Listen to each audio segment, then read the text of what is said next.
Hello, my name's Carl. This is my backyard, so welcome to Carl's Backyard. Got a little bit of time this afternoon, because I wasted most of the morning. But I have a little bit of time. I'm going to take care of some things that I needed to take care of yesterday and didn't, and then get onto the stuff inside that I'm supposed to be getting done today. However, I'm excited because, well, I got another water lily blooming. And the impatiens over here, not sure how well they're showing in the sun, but the impatiens that had pretty much lost all their flowers are reflowering. They're doing good. Happy about that. Yesterday did some running around, picked up some plants while I was out, and only got some repotting and placement done. So today I'm going to go ahead and I'm going to finish that up. I got a number of these bromeliads that were on clearance because they've already flowered and they're dying, and apparently bromeliads flower once in their life and then they die. So they'd been marked down a decent amount. However, when I looked it up, it turns out the bromeliads, after they flower, before they actually die, they produce pups, little offshoots. And if I zoom in on this one here, if I get close to this one here, you can see it right there. That's a pup. There's another one on the other side over here. Another one over there. And there's a number of them between these two big ones. These littler guys here don't have any offshoots yet. I'm assuming they will, but they did have these cute little pots. See them in the terracotta color and the gray color. I thought they were cute, so I picked them up. This one here wasn't in the goofy pot, so it was nice and cheaper. You can see there's two stems going on in there, as opposed to, I think, the one. That one has two stems also. But I'll divide these out next year, assuming they're still alive. So I'll have a total of 4 different plants. I do have a pot that matches that one, only it's black instead of that gray. So I'm going to go ahead and move my new Alocasia polys into that pot.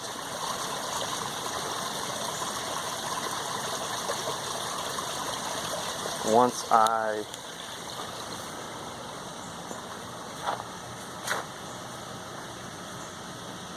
I take care of this starfish cactus that's currently in that gray pot. I'm going to move that. That's a starfish plant, maybe starfish flower. It's not a starfish cactus. It's not a true cactus.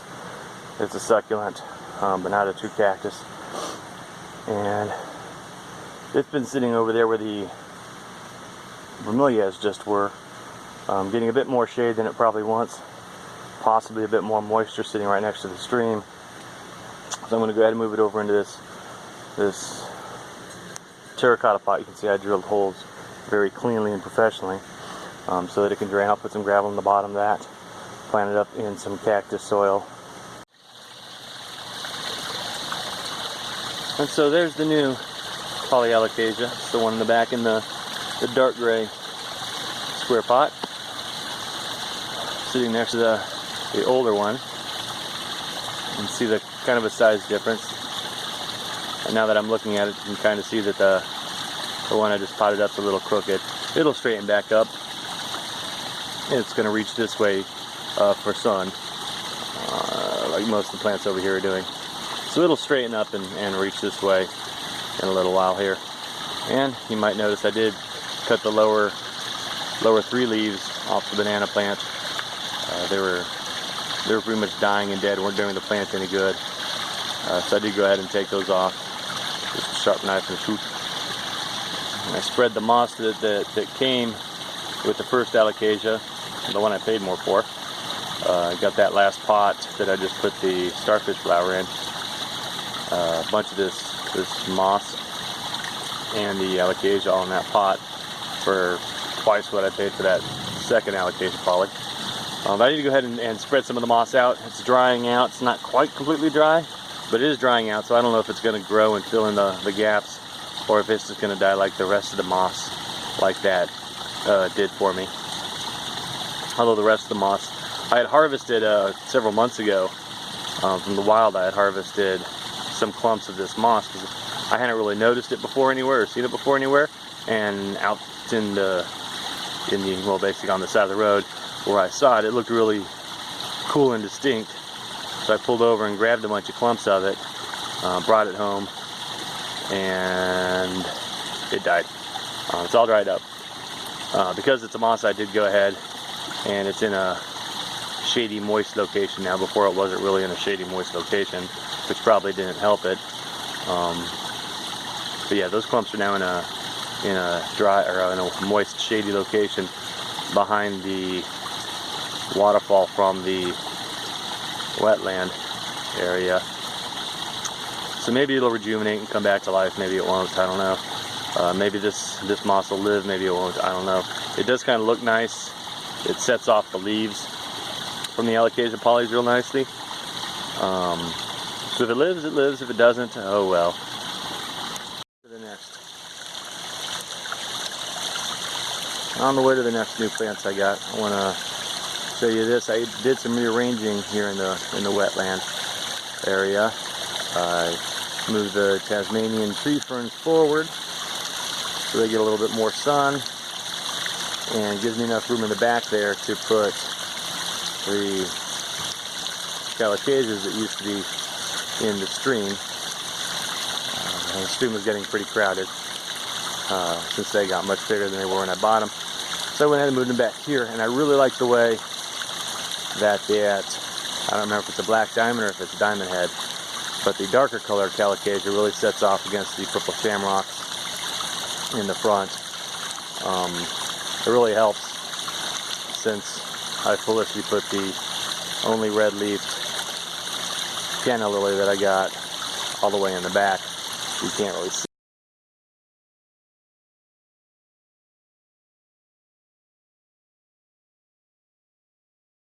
To the next.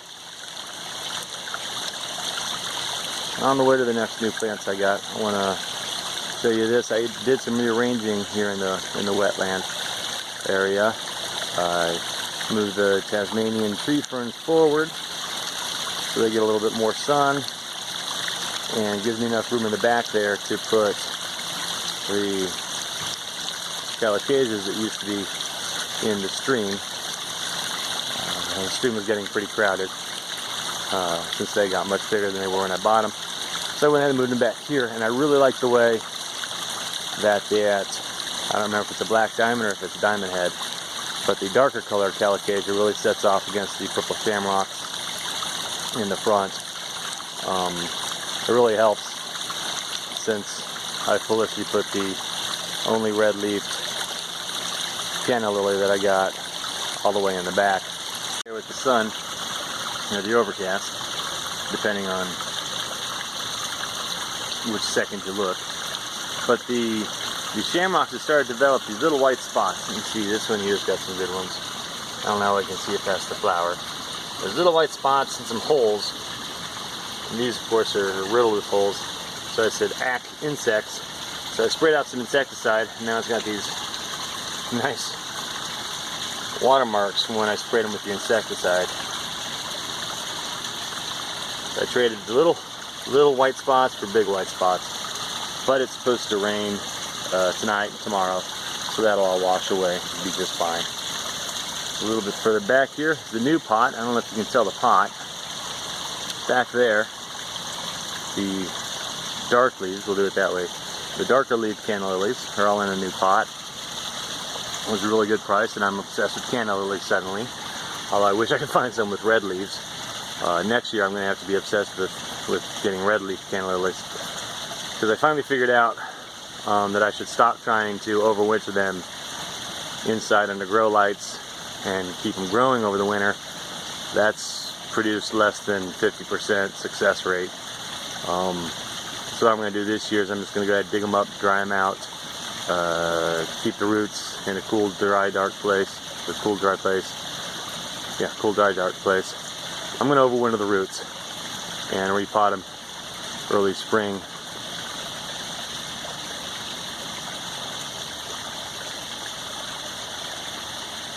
it should give me a better success rate. So I did pick up this planter here that has at least three different bunches of canna lily in it. And I don't know how well you can see on the video, but there's at least two different kinds there. The flowers are really close in color, but the stalks they're on, the stems, whatever those are, the one in the back has a reddish stem, and it's got a more red colored flower. The ones in front, more of a peachy kind of a color to them, and they've got the light green stems. So they are different than the ones I have already. That red one may match the red one I already have. I'm not sure because I had to sit this pretty much on top of it due to space limitations. I'm going to have to do some rearranging here after I get those potted up into a real plant, or a real pot. Real pot? Yeah.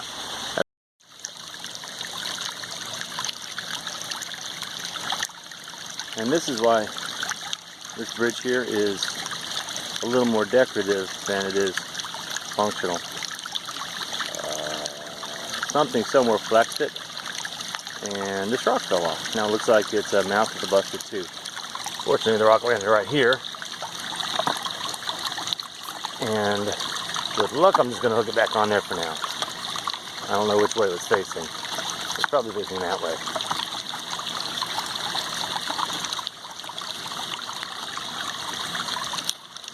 And it's not just going to stick. I'll have to come back later with some spray foam. I have to reattach it.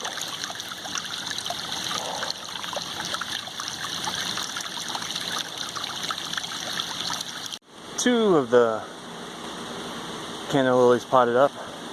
I'm using these cloth pots just because it sounds like a good idea in a wetland aquatic type of situation. You can see there, they're aquatic planters. They were online, 2 packs, like half the price that the local store that carries the cloth pots had them. For more awkward sizes. These are really good sizes, so I went ahead and picked up a bunch of those and then never used them because I just either bare root planted the plants or reused pots that I got from other plants. Have a visitor. Will it focus? Can I hold it still? There it goes. Have a visitor. Oh well. So that's what I'm doing for pot wise on these plants, these canna lilies. For the soil that I'm planting them in, and it's the soil that I've been using for a while now. It's this one here. It's organic, it's family owned, locally made, all natural. It's raised bed and potting mix. I don't believe it has the extra fertilizer stuff in it. Down there it says nutrients from fertilizer, but that's organic fertilizer. I don't think it's slow release, so it doesn't just continue to add nutrients into the pond to feed algae.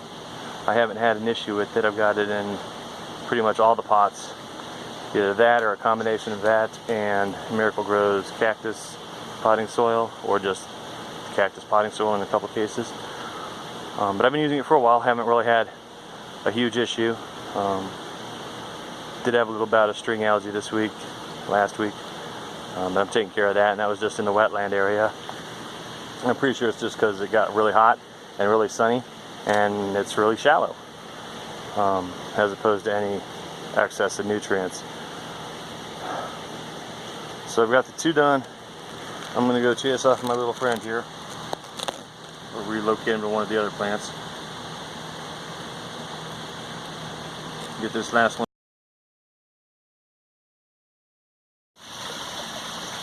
Alright, I'm not sure how well the exposure on this is going to work out, because the wetland's transitioning into shade right now. So it's shady over here where I planted that one, and then it's really sunny over there where I planted the one in the front and the other one's in the back until he goes up, and then he'll be taller and you'll be able to see him. But I got the 2 in front, and they came with this, I'm not sure what it is. Let me see if that'll re-exposer. Gotta lean over the bench here. And it came with this little sprays of I'm not sure what that is. I don't know if that's baby's breath. I don't think it is. But whatever that is, I don't know what it is. I don't know if it does good in moist soil. I'm just gonna let it go and see what happens with it. But I've got the 3 canna lilies, 3 clumps of canna lilies repotted in the cloth bags, and they're sitting in the pond so they can soak up all the nutrients they want. In theory, the cloth bags will make it much easier. Most of the other lilies or canna lilies are bare root. There's like 1 big pot of them, I think, and the rest are bare root, maybe 2 big pots, but the rest are in their bare root, which, okay, will make it easier to pull them out and dry the roots off in the fall when I get ready to overwinter them. But while I'm back here, I'll just do a quick update and something I've been meaning to take care of for a couple weeks now. But show you the Muju banana, or whatever it's called, the hardy banana, is doing awesome. Its root's even bigger than it was last time I looked at it, and it's got 2 little side pups, the little one closest to me and a bigger one further away. So it's just doing great, growing there in the back.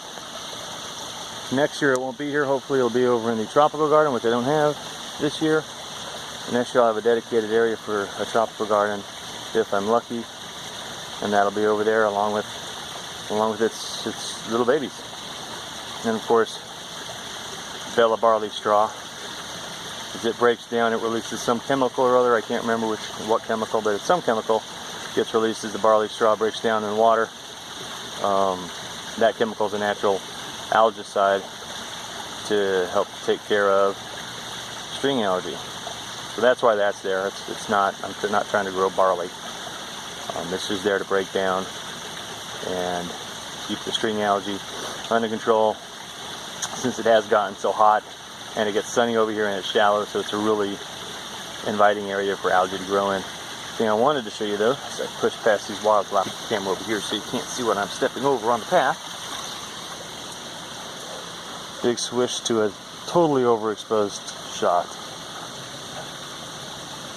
Okay, so this branch here of the willow blocks my path around the back of the pond, and I've already tied the willow up to the fence, encouraging it to grow a little bit straighter.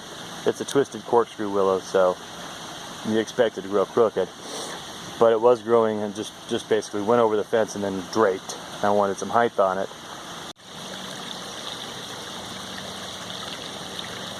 So here is, I think, the last of the plants that I got yesterday.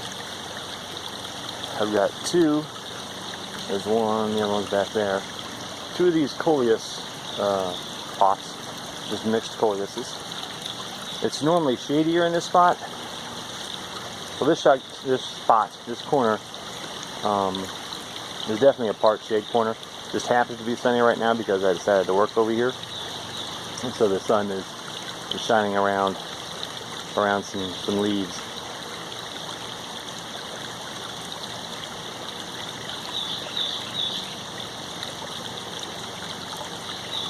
But normally normally this spot is part shade. It gets very little sun in the morning. It's shady except for an hour or so in the afternoon, like it is right now, sunny, and then it's shade again late afternoon and in the evening. And these 3 plants here, the 2 coleuses and over there the parlor palm, I intend to put over here when I finish the stream. You can see I'm in the process of filling the hole in. When I finish the stream and run it all the way up and around this corner, I'll have this nice shady spot where I can put shade-loving, moisture-loving plants like ferns and whatnot. But ferns seem kind of cliche. I've got plenty of ferns elsewhere, so I wanted something else. I wanted some color up here, and obviously coleus has color. And so I picked these up because they had these 2 pots. They came in these pots, and I happen to like these pots. And these pots match the pots that the canna lilies came in. So I have 3 of these pots, which means I can reuse them and do something really cool with them. When these coleus is probably going to die off. I don't think I'm going to be able to overwinter the coleuses. And the parlor palm, however, I'm going to overwinter because it can't stay outside. It's tropical. And it's going to get a little bit taller. It's one of those super slow growing ones. It takes years and years and years, and then it gets 3 or 4 feet tall. We'll see how it does. I'm going to repot that into a pot that matches these 3 pots. I'm going to do that. And then do a little bit of rearranging here. Just so they look a little bit better and not quite so blocking of that bridge, since that's the only bridge that the dogs figured out how to use. Here I've got this fern that I picked up, and it's a Australian, no, not Australian, kangaroo paw fern. It doesn't live there. It's hanging on the porch, and I'm not going to show you the porch because it's a mess. And so I moved it over here just so I could show you the kangaroo paw fern.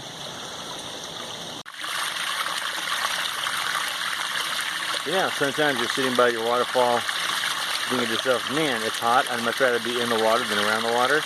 And you find yourself thinking, why is there a piece of bark behind that plant? I didn't put it there.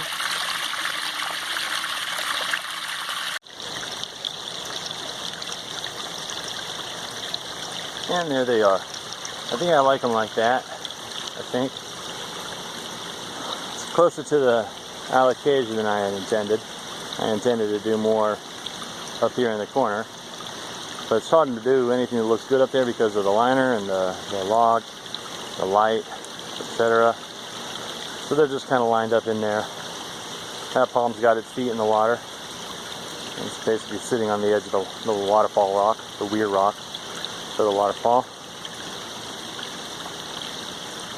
But the water still goes around it pretty nicely. It's still got some good activity. I think it actually adds to the turbulence of the water in that pool there.